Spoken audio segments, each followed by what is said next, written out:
Good one.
All right. Greetings, everyone, and welcome to the Unique Perspectives Podcast. I'm your host, Charles Dixon, and I'm here with my co-host, Mr. Adam Ford, and our honorary club member, Mr. Bruce Oliver. How are you, sir? I'm well, sir.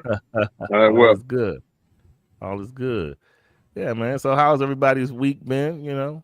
My week's been good. I'm here. I'm alive, making it, you know. Glad to be back. Yeah. All right. Man. Yeah, you're hanging in there. That's good. No doubt. All right, man. Anything new? Anything popping into somebody's, anything new is kind of like, any nuances pop up. Sometimes we can go from week to week, Bruce, and we can come back with a different attitude, a whole different vibe. Something changed us over that week, or is everything pretty status quo? I had some experiences this week. I don't think I'm gonna bring it to the air, but okay. I'll talk to you guys offline. I get you. All right, yeah. Appreciate it.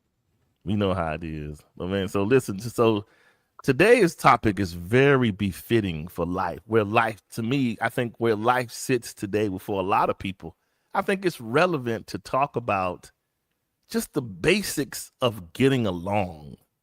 A lot of times we quick to get in relationships or start dating, doing this, that, and the other. And we ignore the most important part. Yes, we may look good standing next to each other. Yeah, you might look good laying down side by side. But how do we function? Just the basics. Can we have a good, decent conversation? Do we get excited when we talk to one another? Mm-hmm. Are we flexible? Like some conversations people have expected answers and expected intentions, and sometimes is it mutual or is it just your way? You know what I mean? So sometimes we gotta dive into stuff like that and take it from there. Mm-hmm. So Mr. Ford, if you don't mind, you can just open us so we can get on into this. So you want me to do the reading now? My birthday back now, I gotta do the reading again. Yeah, that's mine. All right, here we go. The trials of getting along. Do we even like each other? We say finding love is the goal, but why does the journey start to feel like a daily group chat argument with someone who knows exactly how to get under our skin? If the love is real, getting along should not be the hardest part. Not every day will be perfect, but there should be enough space, enough peace, laughter, and mutual respect to hold you together when life gets loud. With bills piling up, baggage unpacking itself, thirst traps testing patience, and resentment sitting quietly in the room, too many couples confuse surviving together with actually getting along together, shared by responsibilities, good sex, bruised egos, and pure audacity. So let's ask the question nobody wants to say out loud. Do we really like each other, or are we just addicted to the chaos?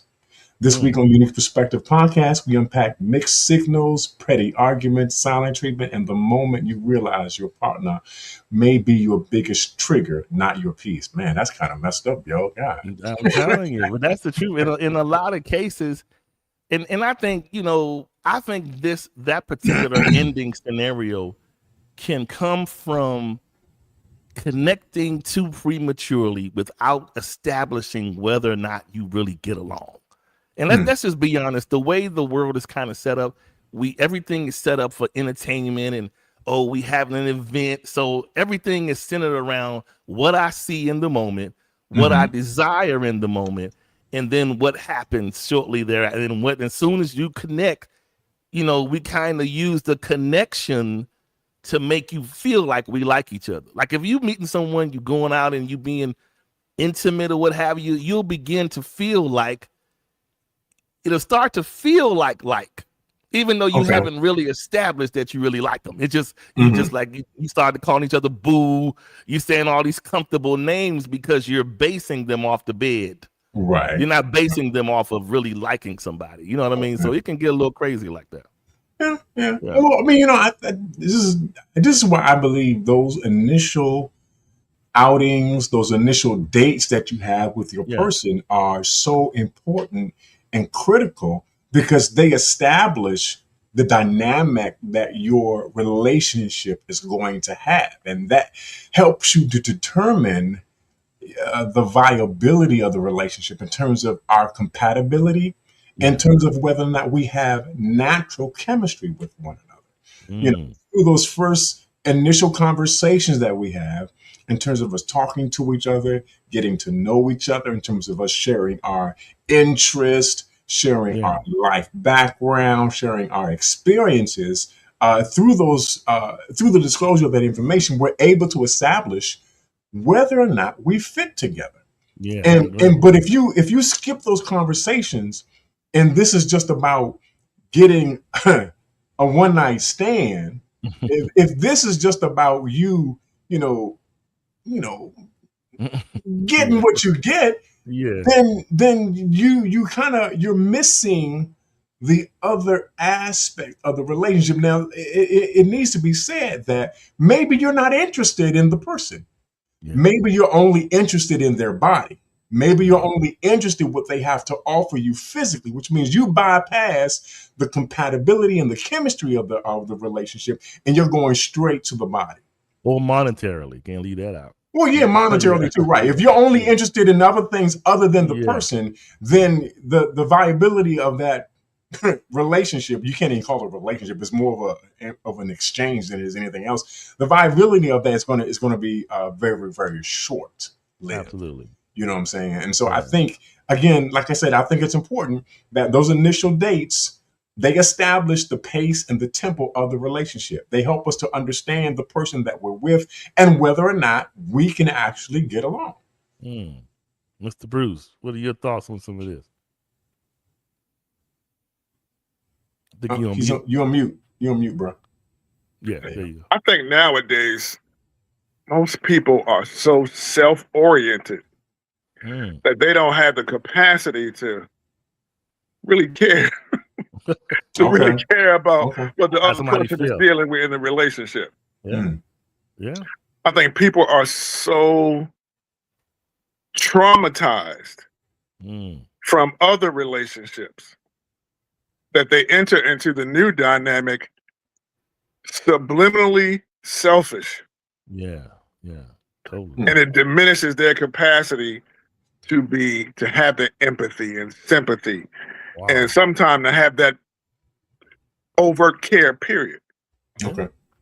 I mean, we don't even think about that. I thought about this earlier today. It's like we get into relationships and we immediately kind of ignore all of the other overarching things about our lives to just focus on these two people, right? But think about it. How many times have somebody said to you, Bruce or Adam, you good? You okay? And we always give the status, yeah, I'm all right, I'm good. But we don't think about, okay, let's set aside the relationship or the marriage. There is the person that's, you got to deal with life in general. If you're a family person, you got to deal with your children, your kids, your job, your bills, the struggle of just being whether you're the male or the female, the struggle that life brings today, you carrying all of that, right? And so that's one portion. So you figure you come back on all that's in consideration. Now you come into the relationship, and the person, like Bruce alluded to, a lot of times it is a thing where it's like, I understand all of that, but I need all these boxes checked. I need to make sure these things are being done so that I'm good. Men, I'm not just saying it's all women. Men can be that way too, but a lot of times the world can be crashing all around you and people still want you to check boxes. And it's just like, to me, I think it's at those times where we begin to say, like Bruce said, if there's really no empathy here, or I'm trying to all but tell you I'm shriveling up here, I'm dying here, but you still want me to produce, rather than saying, listen, I get it, babe, don't kill yourself. I'm here with you and I'm going to support you. We're going to get through this, however. And those things make you develop resentment. And now you are becoming the best actor in Hollywood because you're still in the house. You still going to the sister's event, the mother's event, the church, or whatever, but you don't like them no more. But you're present, but emotionally absent because you just like this. Yeah, I'm over this. You know what I mean? It's like, yeah, I'm going to be here. I know we in this covenant, but the first break I get, I'm out. You know what I mean? So yeah. No, but so I guess we're no longer how can I put this? So we're no longer paying attention to the person that we want to be with. It's all about us getting our needs or our wants satisfied, and we don't really care or not whether or not we get along with them because our like of them never comes into play. It's all about what I can get from you. It's all about what I can pull from you, what I can manipulate you to do on my behalf. That's what I'm getting, right? Oh, for sure. I mean, it's very easy if you're not careful. Again, before you can establish whether or not you like somebody, like let's start at like before we get to that point. If you think about when you're starting out and when you're beginning to date somebody or developing or blossoming, you got to ask yourself, even at the like phase, do I like this person? Do we kind of get along? Because, like what you was alluding to, Adam, how sometimes you could maybe have met somebody and you realize so quickly that this person doesn't even really get me. Don't get my sense of humor. Yeah. They don't get my references in life. We kind of on opposite sides of track. So that's the moment to say to yourself unselfishly that this person is cool, but I don't think it's cool for me. Right. The problem is we will already establish that I don't necessarily think we align, but that doesn't prohibit us from going forward intimately. Okay. And before you know it, you find yourself you've already been in the place where you had the autonomy to make the decision to leave at the like phase. Right. But now here comes the feelings, here comes the love. And now you are full blown with somebody who you can't stand, but your heart won't let you walk away. You don't like how they reference things. You don't like their sarcasm towards you. You don't like sometimes how they make you the butt of their for real jokes. It's for real jokes. And you can tell this person, they don't like me no more than I like them. But we have this thing that we stuck around sitting right here in the middle and you exist. You know what I mean? Go ahead, Bruce. So, yeah. That sexual piece is something else, bro. Oh, I'm telling you. For the rubber to meet the road, it's the sex piece. Yeah. Once that sex, or if you're a believer, it's safe to say once the fornication begins, that's it. Your discernment gets blurred. Ooh. It doesn't matter. Once the sexual relationship begins, it's hard. You don't even value yourself as that important. Wow. That they have to understand, like them understanding you is no longer primary. Wow. It's behind the sexual part of the relationship. Okay. Wow. The mental part of you bonding with me. Yeah. And what's taking place in my life is not even primary anymore. Wow. So I overlook the fact that you just don't get me. Wow. Because my hand has been in the cookie jar. Oh, wow. And you're right. It's so hard. Yes. Right. It's so hard to navigate that. I mean, that's really the bottom line of it. It's like when we it's managing our efforts as we're trying to get to know each other. But like you said, that sexual piece is so key in the heart of all of it, because let's just be honest, church, in church, out of church, it's still if we're honest, it's a reality of curiosity. Okay. You meet somebody, whether you're at the Friday night musical or you're at the Saturday day party, when you meet them and you're attracted to them, the first thing you're not just saying, how fast can you flip through all 66 of those books? You're not thinking that. You're thinking to yourself, how fast can we get to the Ramada? But I'm just saying, you're thinking all those things. If you're being honest, you're thinking what you like. So we don't talk about that. But even just think about it. Even a church person still that wants to get to the other side of marriage, they still want to know this partner can please me. They're not going to say it out loud, but they do. Nobody wants to get married and spend your life with someone who you think you're going to be in miserable prison intimately. You want to at least, not that it's even perfect, but you at least want to say, okay, this passes. This is good for me. Okay, we got that out the way. Even if you're not quote unquote indulging, it's a thought in your mind. That's what we don't say out loud. So even in real time when we're meeting people and we do have that rite of passage to go forward, and that's what you choose to do. The thing that we are overlooking, and I think it's you slap yourself on the wrist because you said to yourself, man, I took the dive before I took the commit. I dove before I could even commit to say I like you or I want to do something more with you. I just let the attraction and the lust get me up there on the diving board, and all I saw was beautiful blue water. I'm about to get in the water, and then you in the water, you literally in the water. You stuck in there. There you go. And so now it's just like, what do? You know what I mean?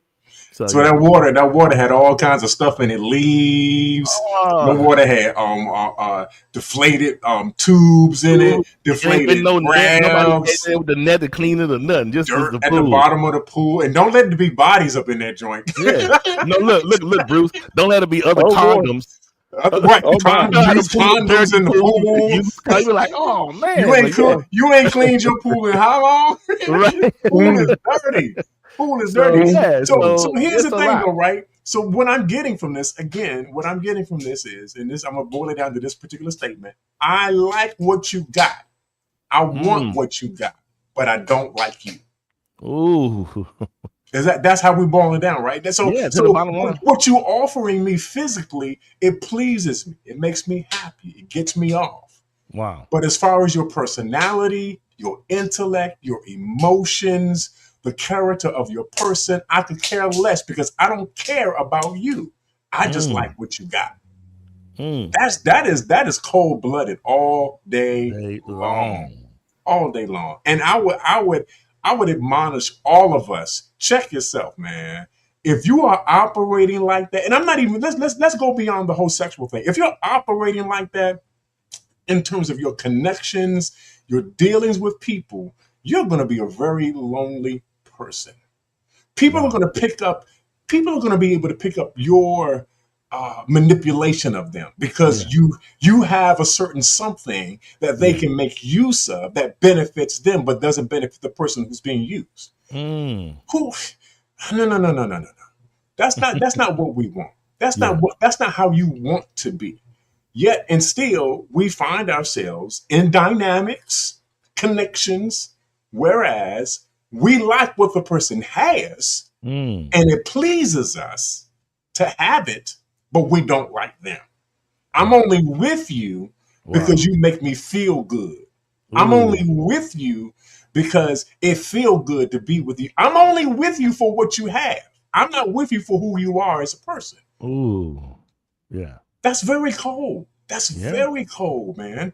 And that's not the way to live a life, right? Yeah. To treat a person like that, I'm telling you, you're going to end up on the cold end of this. You're going to end up on the cold end all day, every day.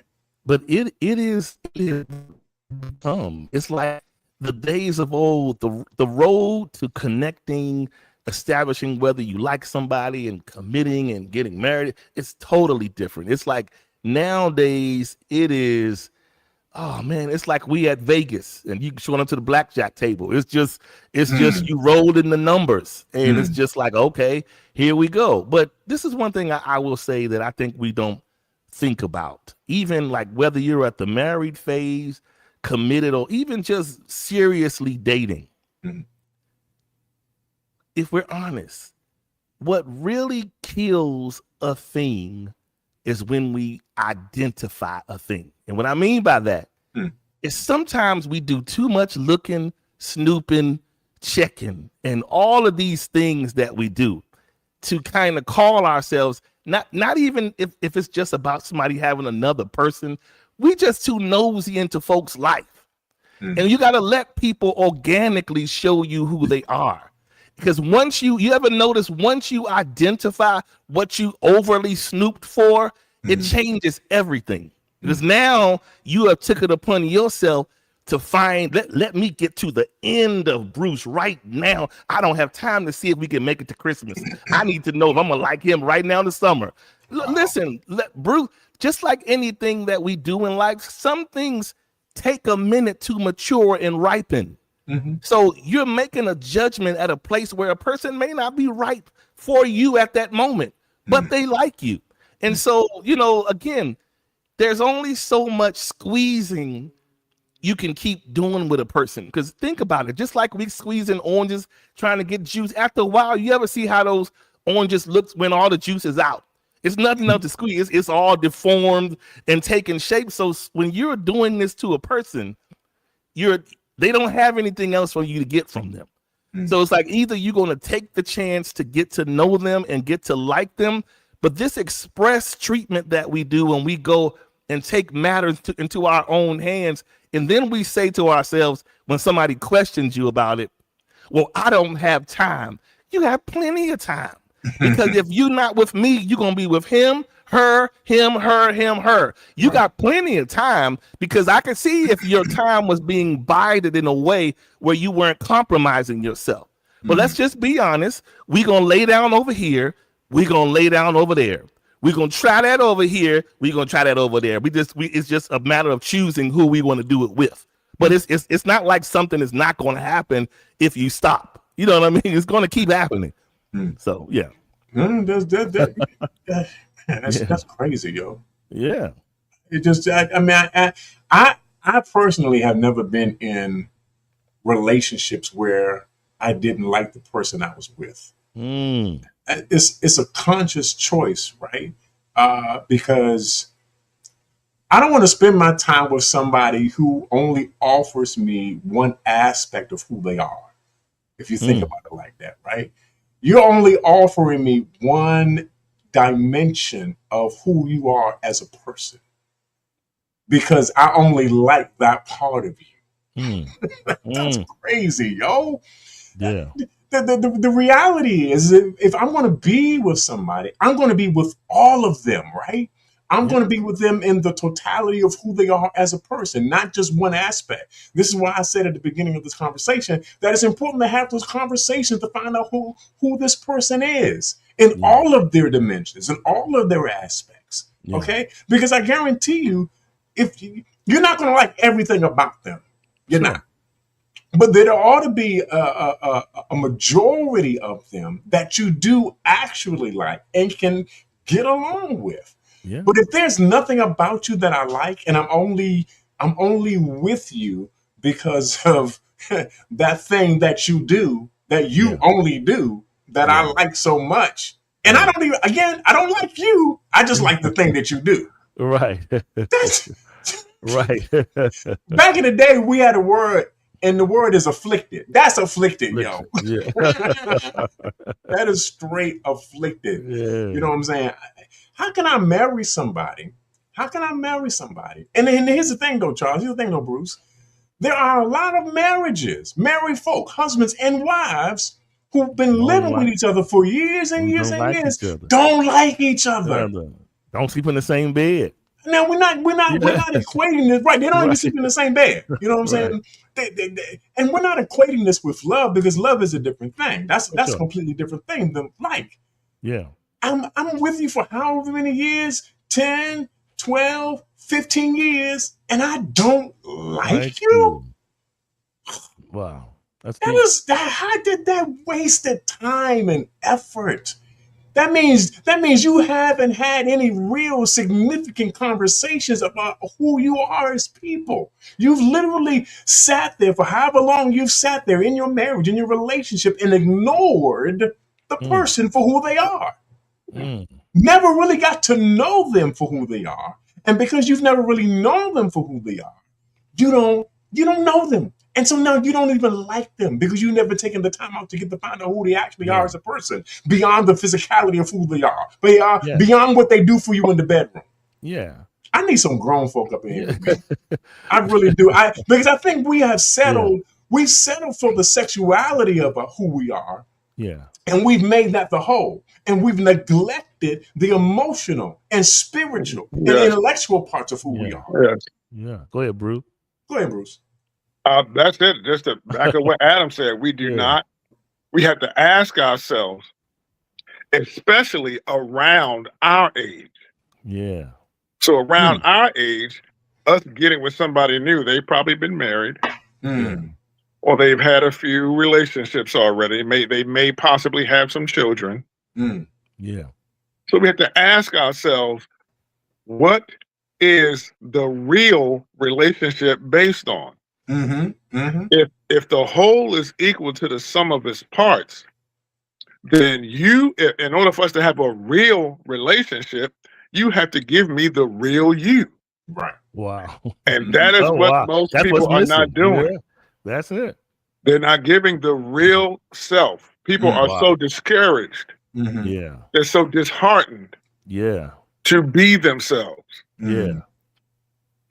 Wow. That's tough. I mean, when you think about it, that's a great point, because when you were talking to first, Adam, how we are missing a step.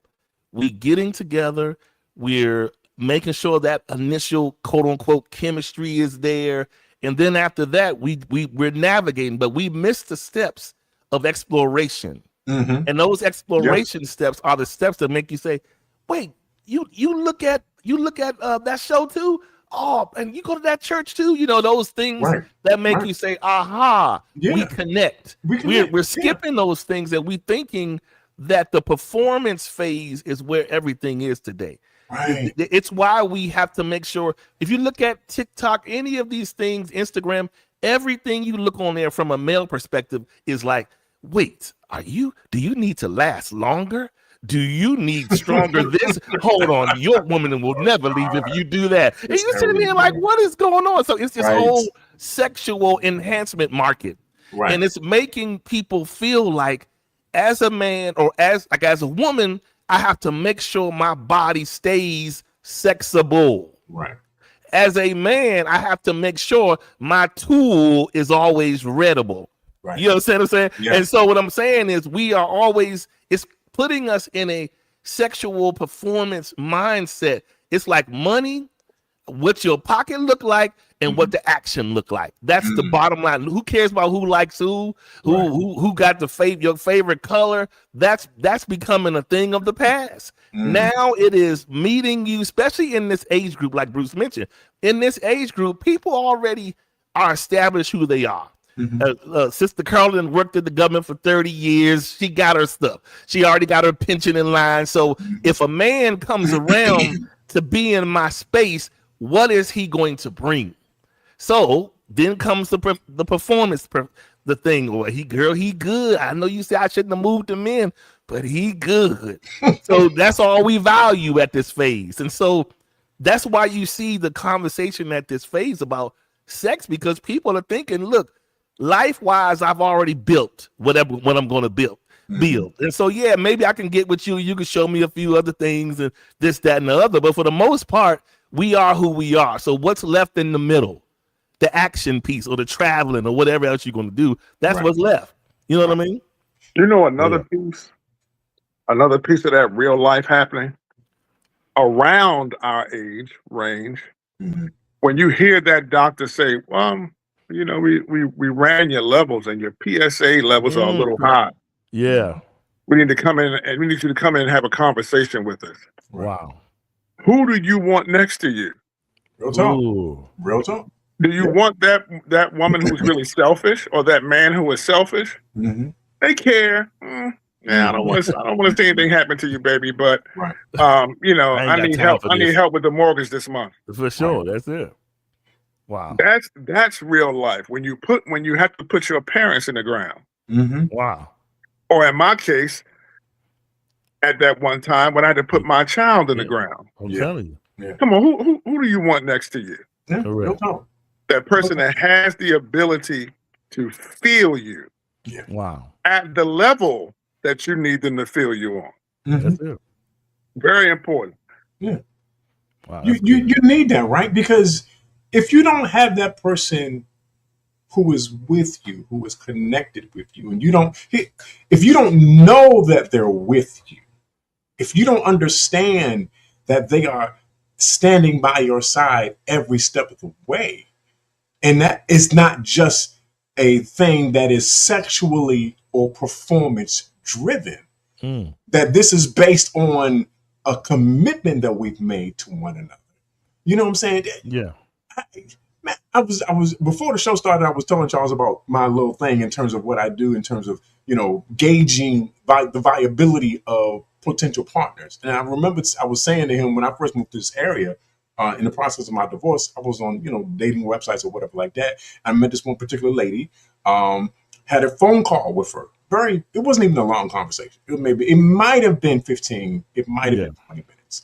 And I noticed that, usually when you have that initial conversation, you want to break the ice, you want to say something funny, you want to be, to be comedic, you want to make it easy to get into the conversation. I'm doing my best, Bruce. I'm putting my best jokes out there. I'm just being your stand-up bit. Yeah. I'm doing my whole bit, man. I'm doing my whole bit. Dude, she did not laugh at nothing I said. Not one thing. And that was my indication, right? That was my indicator that this is not the one. Oh, wow. Because it's apparent that you don't have anything in common with her enough for her to appreciate the jokes that you're saying. Wow. You don't understand that comedy within a relationship is the life of the relationship, because I don't want to be serious in this relationship the whole time this relationship is going on. I want to fun, but in order to have fun, I have to be somebody who I actually like to be with. That's a great. Let me tell you, that's a good point to flip the script on right there. Think about this, Bruce. So I would if I didn't know Adam, I can look at this two sides. Now I know Adam is comedic and funny because I've known him for years. But if I didn't know him and I heard that story, here's the other side. You can look at it. Maybe the lady, maybe she's authentic, and in her mind, she didn't think he was funny. But here's the kicker. This is what so many of us men fall to. So we got to ask ourselves, do you want the lady who just didn't laugh because she didn't legitimately find it funny? Not that you weren't funny, but she didn't find your humor funny. Or the women who laugh at everything you say, who still don't think you funny, but will pretend to get into your space. Right. This is the thing that happens to most men and women. Yeah. People, you got men that will see a woman and she can tell him all about her government experience and her job and her specialty, and he'll be like, "That's good stuff, sis. That's good stuff." But he really don't care. But he's gonna tell you in the moment because he knows what you want to hear, and it's gonna keep him in front of your face. So to me, like hearing that, like in this, if I were someone looking for something, I would want somebody to be honest with me. It's too many people pretending just to be in your good graces, but they really don't like you. Because listen, Bruce, real easy when it gets to that point where that relationship is dissolving. We've all been there when the person tell you, well, guess what, girl? Listen, I never liked his bald head anyway. Yeah. Now, all this time you told the man he was handsome. Look, Bruce, they done told Bruce for 5 years that he is so handsome. But when you break up, I'm going to tell you something. If we being honest, I never liked his bald head anyway. Right. Okay. And I always say to myself, why does the truth come out at the end? Yes. Give me the truth in the middle, at the top of the hill. Don't get mad and then say all the evil things you want to say at the end. Because that makes it really that much more deceptive to me. Yeah. Sure. I agree. Yeah. Because you only, again, it goes back to the whole premise that I don't like you, but I like what you do. Correct. Wow. That's what this premise That's comes it. down to. Yeah. I don't like you, but I like what you do, and I like the way you make me feel. And that's I don't know if I could exist that way, Bruce. I don't know if I could live that way, man. Yeah. And just to have somebody in my life who is nothing more. Lord of mercy, they're nothing more. They're nothing more, and I don't want to be crude or crass. I know, but they're nothing more than a trash can, right? Ooh, wow. We throw our trash in the trash can after we finish doing what we do, and that's it. Wow, that's it.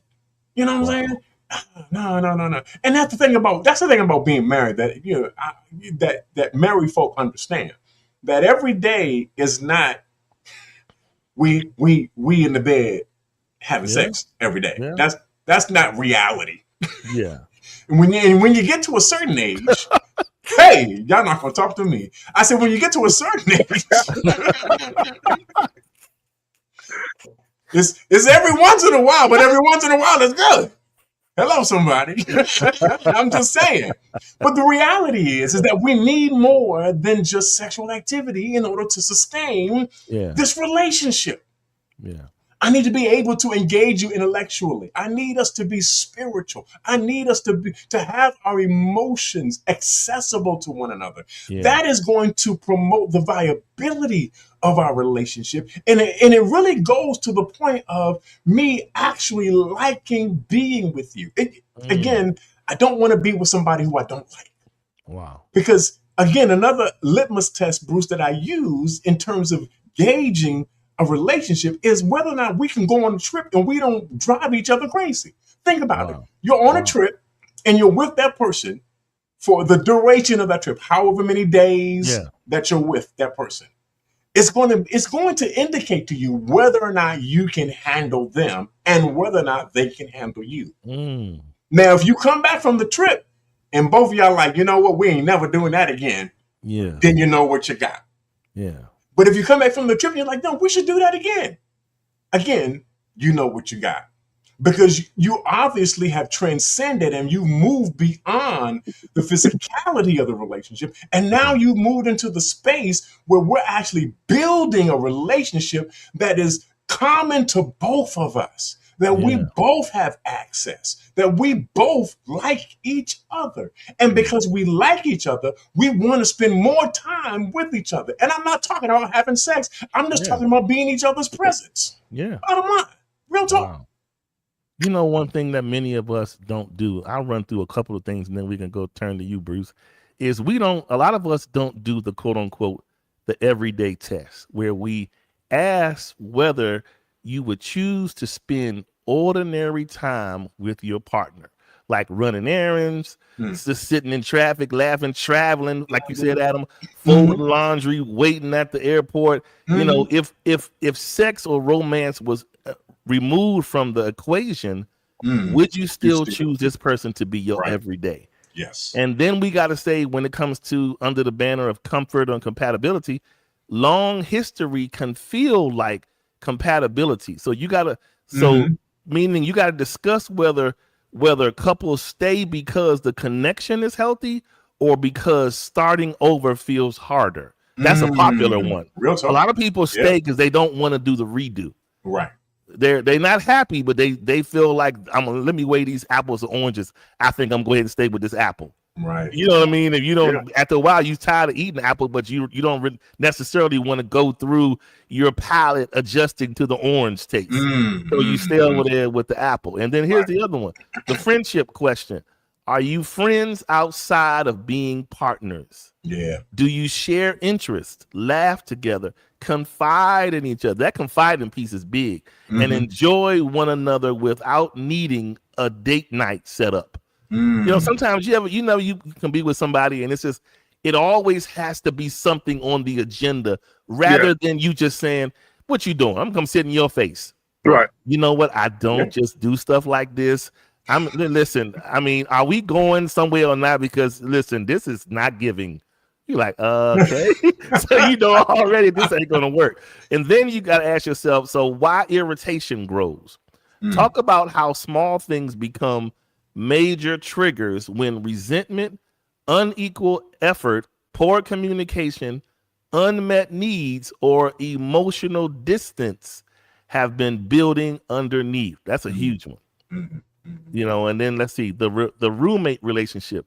Discuss relationships where bills get paid, responsibilities get handled, and life looks stable, but there is no curiosity, tenderness, fun, or desire to connect. No juice. Yeah, no juice. That's it. No and juice. then here's the problem you talked about earlier, Adam.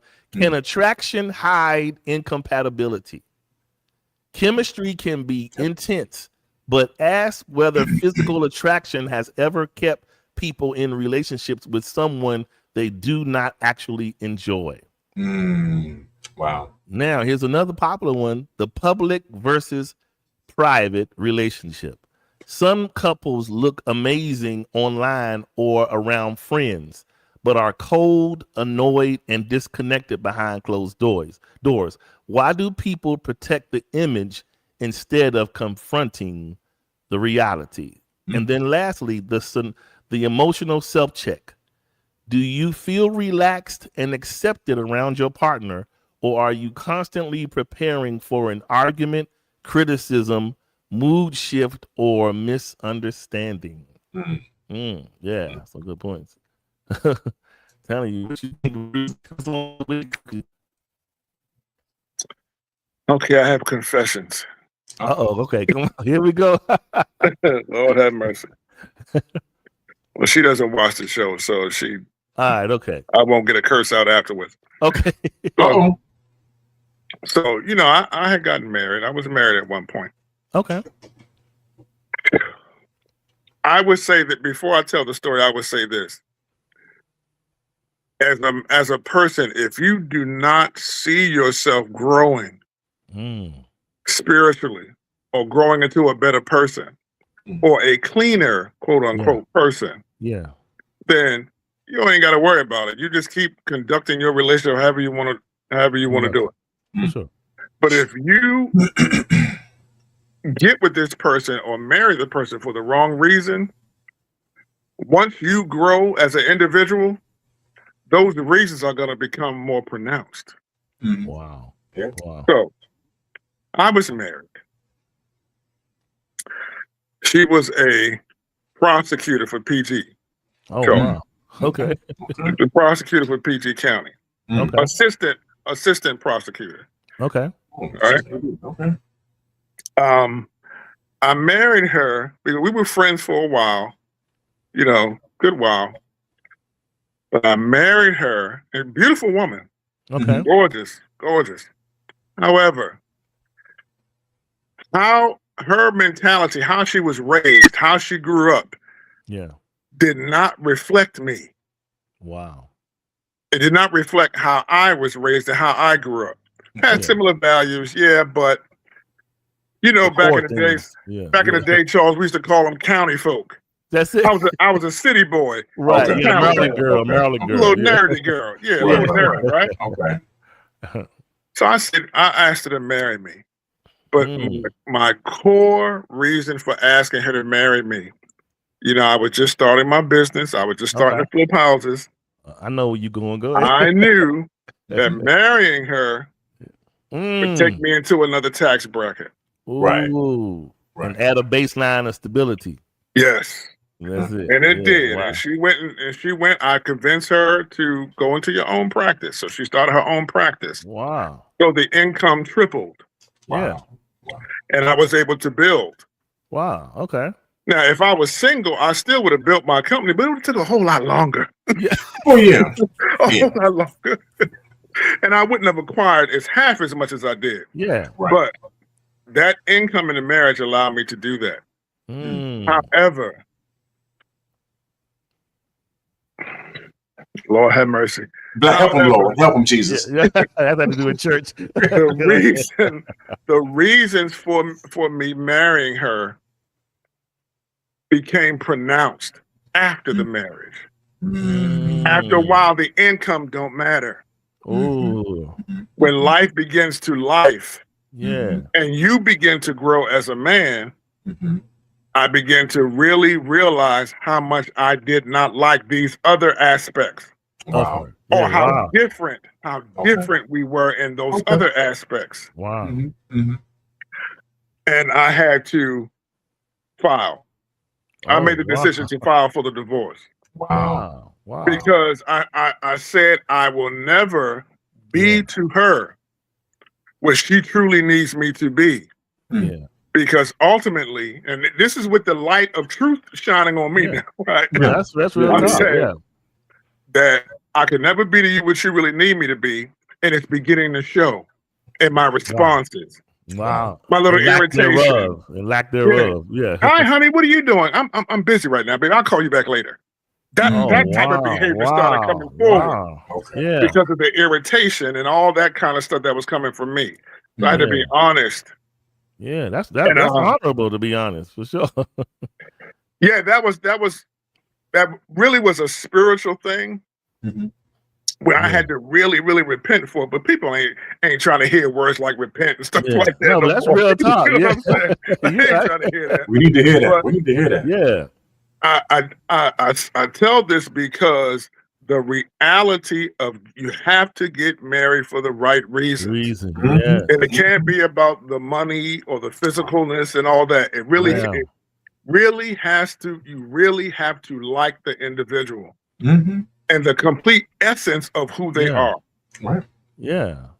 Because what you're saying, Bruce, is to anybody listening, the truth will eventually reveal itself. Oh, yes. And we can only pretend but so long. Right. Because there are many people who choose to commit and marry for things that they may see as advantageous. As Bruce so honestly said, to his life, it was advantageous. Yeah. But was it probably holistically in her benefit? Probably not. So eventually, like you said, life can be good for a season.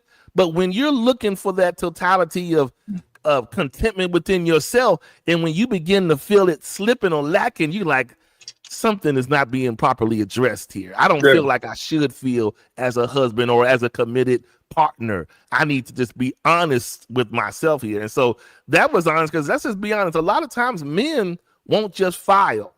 I mean, unless something just really happens to devastate them to no return. Other than that, but to just say, look, I'm not going to be this great guy that you think you need in your life. So let me do us both this favor. You know what I'm saying? I mean, at the end of the day, good, bad, or indifferent, and I'm sure it wasn't pleasurable for the woman, but in the end, it was rewarding because he did her a solid. Yeah, it was very hurtful. The whole experience was very, coming to that truth was very hurtful. For sure. You know, but when it came to the, you know, you're getting the, hey, baby, I booked us a 2-week cruise. I'm like, baby, I don't want to go. I don't want to go. Oh, wow. You know, those things are not fair. Yeah, for sure. Those types of dynamics are not fair to the other person. Yeah, they're not. They're not. That's why it's so important. That's why it's so important that before any type of commitment is made, and as far as marriage is concerned, Bruce, this is my own personal philosophy. Yeah, I'm gonna make it very basic and very simple. If you're not marrying for love, then don't do it. And I think a lot of us, we dismiss the validity and the value of love for what it actually is. That it speaks to my level of commitment to you and for you. Okay? And that this is not just about the sexual activity that is there.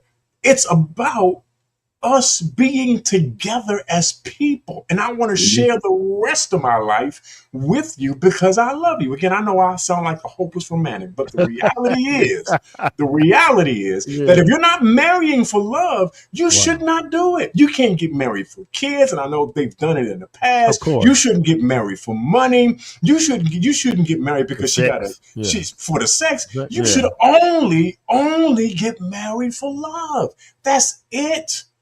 If you're getting married for anything other than that, it ain't going to last. It's not going to last. And if you're trying to make it last, you're miserable because you're not in it for the right reasons. Right. Wow. But Adam, what about the people that stay where you at? What about the people that say love ain't enough?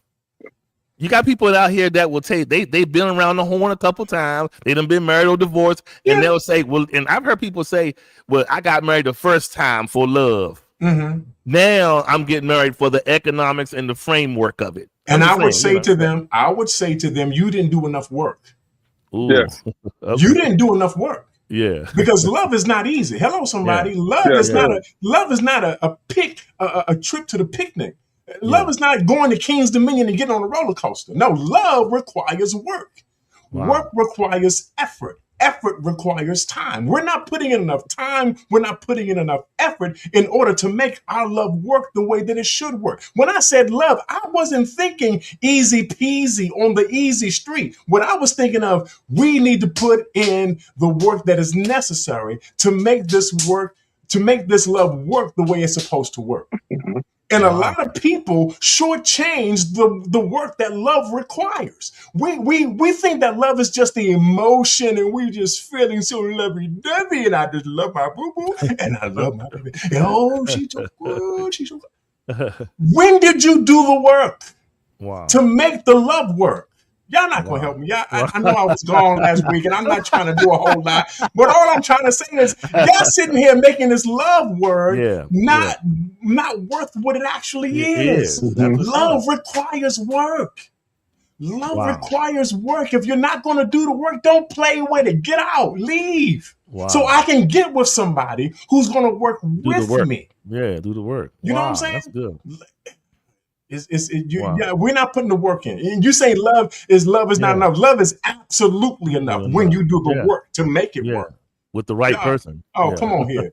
No! Come on, man. Let's not sit here and fake and fool ourselves. Okay? Yeah. Let's not sit here and do that. We need to do the work, and we are. Let me just say it like this: we shouldn't be as lazy as we are. I know we live in an age where it's instantaneous. We want instantaneous gratification, which requires no time and requires no effort. But the reality is that real love requires time and effort. It requires me to put in all that I have to get out of it all that it is. And if you're not willing to do that, leave it alone. Wow. Okay, you done got me started. He done worked up now. Hey, Adam, got me started. So you're making me think. I want both of you all opinion on this because as you were talking, I thought back about my childhood coming up in church, and when you were kept saying about you should get married for love, and I think about a lot of friends and people I seen coming up that got married, and the one thing about church, this is the one part about church that could almost make it seem like, Bruce, the secular world has the advantage of. And they're gonna be like, what is that? Here's the thing. When you're in church, you have a barrier of before you can be free about your love. And that barrier is, now let me tell y'all something. If anybody that planning on serving in this house, you're gonna do right. And how many of you all know if you want to see the Lord in glory, you're gonna get you a wife. Don't be playing these games. And the mindset is get married so you can have sex. It's not promoted. It's not promoted to say get married because you love that sister or that brother. Right. Get married because you cannot contain yourself. Right. Whereas in the secular world, 9 times out of 10, they already had sex or having it. So when they decide to marry somebody, they're marrying them just because I don't want to live without this fool. Let me go on and marry. I love her or I love him. But in church, many people have gotten married because it was the official thing to do so that you can be stamped safe. And usable on another level in ministry and in church. But before that, I felt like people have been pressured on this thing about, then are you getting attracted to the person? Well, of course they look, they look attractive. So as a man, of course you're going to have desires. Yes, you're not married yet, of course. But is that solely a reason to do it? No, but many people have taken that leap and have lived really resentful lives. Even people that are still married to people that they got married to just because of sex, but they don't like them. They don't Yeah. get along. They go to church in separate cars and leave. One got the kids and go on their way. The other one just sitting there looking bitter because they both are ministers. This is a real situation. And they both don't want to lose their positions. Wow. So we need to stay looking the par. Wow. And that's this it's an unfortunate thing. So this is why I say, wow, we've gotten this whole from hello to I do so wrong spiritually. And that needs to be corrected, if you ask me. It's like, have some, you don't want to have people acting amok up in your ministry and then calling themselves being active or officiants. But there are steps we're missing. Conversations, meetings, classes where we can be honest, not be afraid to be shunned if we say the wrong thing. Right. You know what I mean? So those kind of things need to be opened. That's all I was just saying. Yeah. No, because you're absolutely right. As far as the church is concerned, oh Lord, you got me out here. As far as the church is concerned, we have not done it the way that it's supposed to be done in terms of promoting the idea, the concept, and the principle of love within our relationships. We get married for all other reasons. Yeah. And we make those reasons valid reasons. Yes. But there is only one reason to do it.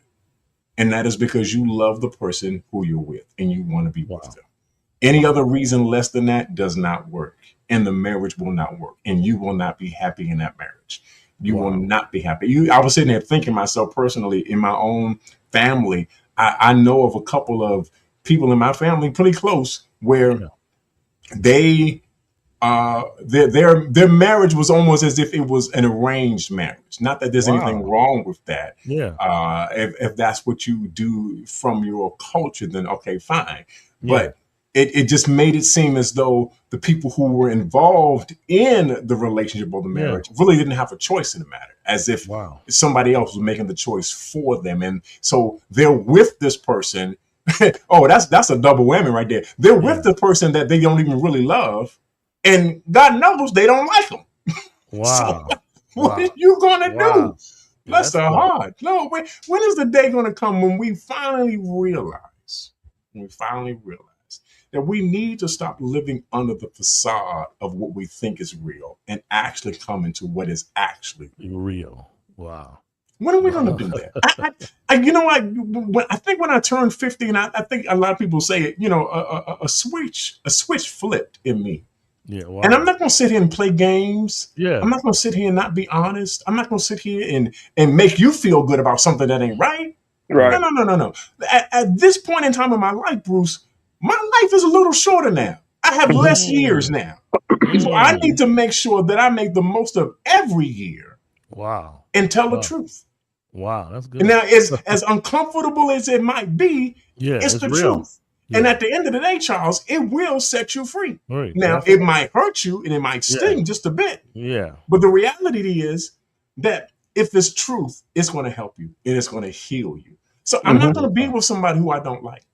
Wow. As much as I love my wife, and I really, really do, I actually do like her. We are best friends. Wow. And it's funny because we'll sit here and we'll laugh and we'll joke about the craziest stuff. I'll say something crazy. Guess what? She right along with me. We both doing the same thing, okay? Both on the same page. That's who you want with you, man. Yeah. You don't want somebody looking at you like, what you doing over there looking crazy, looking awkward. No, we both should be looking awkward. Let's go. Yeah, be goofy together. Right. That's what makes a relationship last. Real talk. One of the things that I experienced in that marriage, I'm going, post-marriage therapy now, right? All right. Yeah. One of the things I experienced was the fact that because she was an attorney and she started out as a prosecutor, she was in that political world. She was in that Democratic line of succession. Judge, state's attorney, judge, county, what do you call them? County executive, blah, blah, blah, blah, blah. Yeah. So she was watching CNN all the time, all the news and all the political stuff. And you know me, Charles, I'm born in November. So I buck against the Matrix. Yeah. Where I am bucking my see. philosophy is built She's embracing. against the system. Yeah. She wants to embrace and be a part of the system. Okay. Oh my God. Okay. So I'm talking about, we're not going to be boule and we're not going to be, these sorority people and all this stuff. Yeah. And I'm thinking I'm talking spiritual, right? Wow. She is on the other side wanting to be a part of it. Wow. So I say all that to say that when you are with someone, like Adam says, you marry them for love. But also, I like to add to that, a real serious part of that is purpose. Okay. Especially for a man, you gotta know why you are here. Yeah. And if she is suitable to help you in that journey. Yeah. Adam cannot be married to his wife if every Friday at 7:00 she wants to be out of the town. Yes. No, I have an action of ministry on Fridays at 7:00. Yeah. Wow. Are you suitable to walk with me in that? Okay. Wow. Those things are important. Yeah, those are the key cornerstone conversations. Absolutely. You should have a partner with you. You should have a partner that supports you in your purpose. Absolutely. Yeah. That we should both be headed in the same direction, as it were. Right now, I guess for me personally, I guess my philosophy is this, Bruce, is the fact that, okay, you don't necessarily have to do the same thing I do. Yeah. And I'll put it to you like this. Okay. So I pastor, I serve as a pastor, right? But you don't have to be a pastor to be with me. As a matter of fact, I prefer that you not be. Yeah. You know what I'm saying? Yeah. Because that brings in a whole nother right stuff. Yeah. You know what I'm saying? And it was funny because I'm okay. So I'll say it like this. In meeting Maria, I wanted to make sure that she was not, and I know I'm probably gonna get in trouble with this. I wanted to make sure that she wasn't completely indoctrinated in the church. Now, notice I didn't say that she wasn't saved. I get it. That she wasn't born again a believer. That's a good point. Yeah. But I didn't want somebody who was completely indoctrinated into the church culture. Right. Because that church culture can kill. Y'all don't want to talk about it in here. Wow. And it has killed many a relationship. Yes. Wow. You know what I'm saying? So I wanted somebody who was not indoctrinated, Bruce. I wanted somebody who was free. You know what I'm saying? But free in a way that they could see my purpose and support me in my purpose, as well as support her in her purpose in terms of what she does. I think that's important, right? Yes. Yeah. We don't necessarily have to be doing the same thing to have things in common. We can be doing different things, yet share similar things with one another. That is the beauty of the diversity of a relationship, that we're not necessarily always doing the same thing and occupying the same space, but we can be in different spaces, yet have a space just for us. Just for us. That's just good. for us. Powerful. Yeah, because listen, Adam, I remember, if you remember what you just said, you and me were in Chicago walking, we were taking lunch, and you said exactly that. We were talking about this. Okay. And I remember like yesterday, you said, I don't know if I want to go a whole totally religious route. You said that. I remember that. So that was real tough. I'm just saying. And again, I want people to understand before the rumor mill starts. Don't misconstrue it. She is saved. She is born again. She's just not indoctrinated. Yes. And those who know what I'm talking about. Absolutely. Wow. Indoctrinated in the church. Wow. In that way. And now even more. I don't. Listen. I'm not. That's not who. That's that. I don't want to build a relationship with somebody like that. Wow. Wow, that's real. I'm editing in my head right now. Because that'll go down some of the wrong pikes. But that's real talk. People need to talk about that because they don't say that, but that's the honest truth. Yeah, I want somebody who does love Jesus, who knows who Jesus is, who serves him, but not in the way where I have come from. Wow. Okay, and that's just my own personal. That's I my get it. personal That's philosophy. powerful. Yeah. I think sometimes we okay, I'm just letting Go ahead. You on a roll now. Go ahead. No, No. because I don't want to mess nobody up. I really Yeah. don't. I want people to be able to be with people who are going to help them. And sometimes that help does not come from the place you expect it to come from. Sometimes that place is a far different place than what you would have imagined. I would have never imagined that I would have met her here in the Midwest in Chicago. Wow. Being an East Coast boy. Yet I am here because of the purpose of God in my life. And his purpose, Bruce, did not leave out a person for me, but included a person for me to help me to do what he wanted me to do.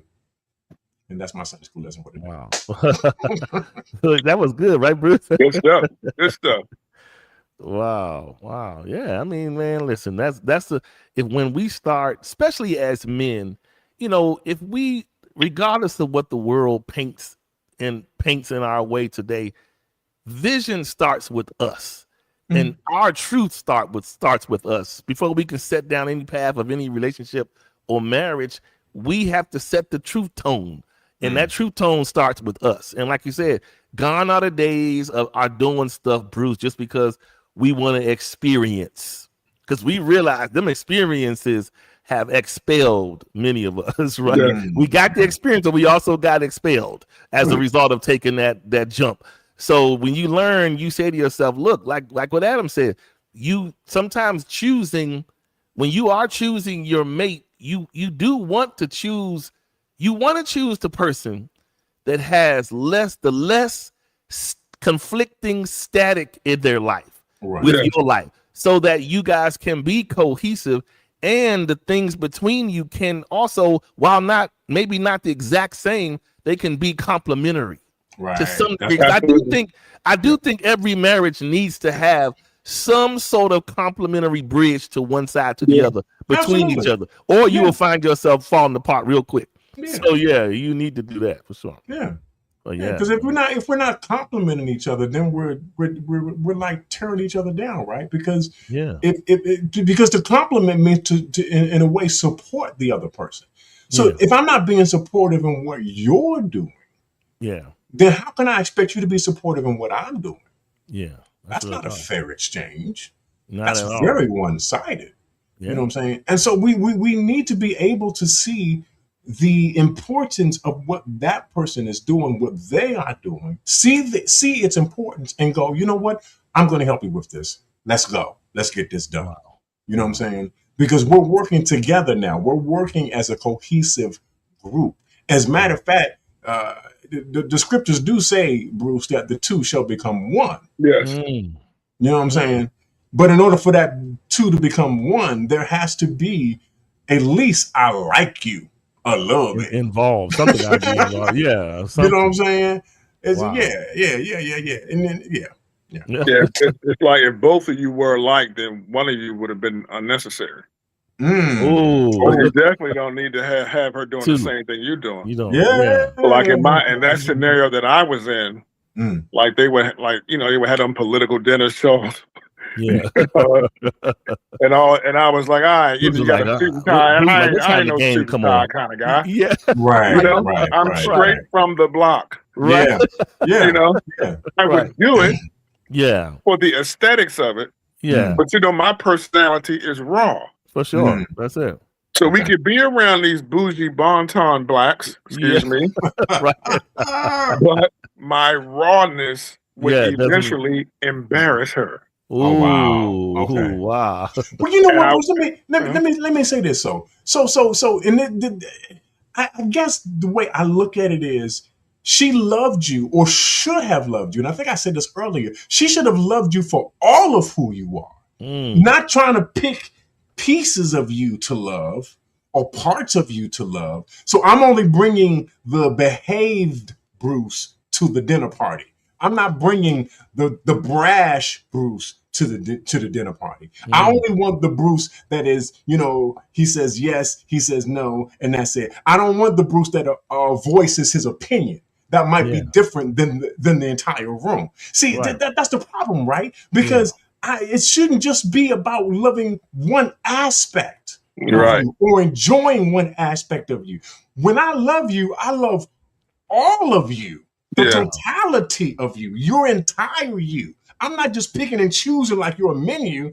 I'm only going to pick this part. I'm only going to pick this part. I'm only going to pick this part. No, I choose all of you to love, and I choose all of you to be with. Wow. Yeah, Otherwise, she why made am I that with positive you? choice. Yeah, but I didn't, brother. Yeah. Okay, I hear what you're saying. She was there. She was there, but I wasn't. Oh wow. But Okay. you know have what, mercy. Adam? You know, another part of this, man, is when you were talking, I was thinking about how many of us miss out on the opportunity to really like who we are attempting to love when we fail to get, like, we cannot separate our love from our agenda. Okay. See, we need things to align. And some of us, I need him to do this. I need her to do that. Oh, I mean, if she's not doing that enough, or he's not doing that, it's not going to be for me. And it's like when you have too many barriers and fences up in between you guys, it literally becomes a barrier because somebody is too beholding to their agenda. And when you can't get past the agenda and get down to the simplest level of getting along and laughing, even if it's about goofy stuff, y'all making fun of each other, those things that don't have any agenda tied to it, it's just you enjoying your person. But when you're that kind of person that has to have, like, you ever notice at work sometimes there's really nothing happening on this meeting call, but there's always that anal person that say, is there agenda? Is there an agenda? You know, we don't have nothing going on. Why can't we just hobnob and just talk regular? Why do we have to have this agenda when you know there really isn't anything happening? You just want to call it out. Where in relationships, there are people who want to have an agenda or they don't want to be bothered. So, man. Powerful. Yeah. So, I guess, to have somebody who always, because an agenda to me, when you speak of it, I mean, on one level, it speaks to an order or the order of things, right? But then it also talks about that list of things, and I think this is what you're talking about. That list of things that need to be checked off. That's it. Yeah, dealt with or addressed. I understand that because I don't want to be with somebody who always has an agenda. Every now and again, okay, fine. But not every time we get together, you got an agenda. You got a list. You pulled your list out. You got your pencil out. You know what I'm saying? You're about to check off your list as to what's been done and what has not been done. Can't we just have Can't we just enjoy each other? Maybe if I just want, can I just have a hug? Can I just have a kiss? Why does it always need to be something that's checked off? Yeah. I want to live like that.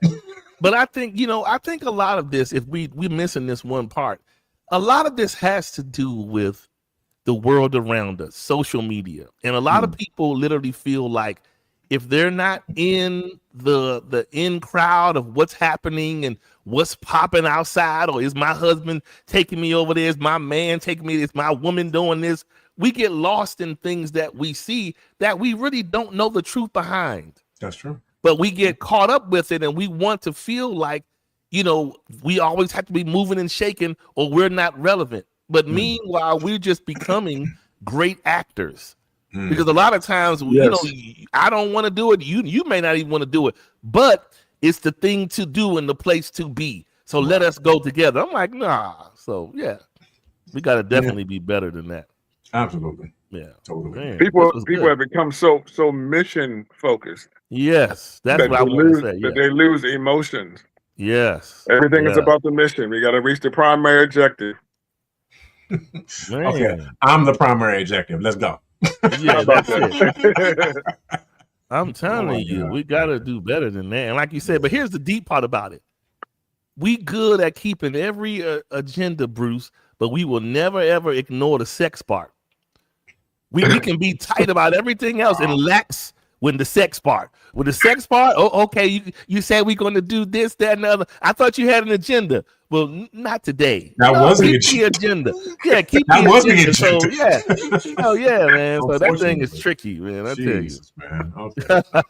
Good This was good, man. I appreciate it. This was good, man. Glad to see you back, Adam. Hope you're doing good. Yeah. I'm doing good. I'm making. Yeah. Well, okay, man. We're gonna keep this going, y'all. We're gonna bring this back to y'all next week. We'll come up with something mind puzzling to keep y'all on your toes. Right. But like you said, we appreciate all the feedback today and people that tuned in, or even those that couldn't do it today. Maybe we'll catch you on the replay. But nonetheless, we will see you guys next week, same time, same back channel, as Mr. Bruce would say. And we will see you guys here soon. Let's see. All righty. What you doing?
All right, everybody.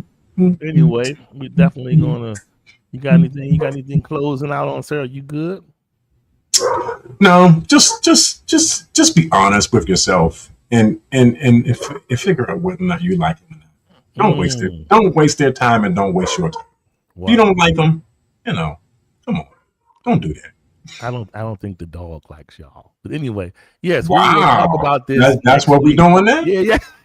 That's what we're doing? That's how we're doing it? Okay. Yeah, you gotta be nice. No, for real talk. We gotta be nice, like you said, and just be straightforward with what you like and you don't like, and just have that conversation. If you feel yourself tired, like Bruce said, he got tired of acting. So right up to the book. So listen, honest. Y'all know me. I don't like doing all that work. That's a lot of work. Yeah. Keep it real. You know what I'm saying? But yeah. All right, y'all. Well, be blessed. Have a great weekend. See y'all. Great weekend, everybody. Peace.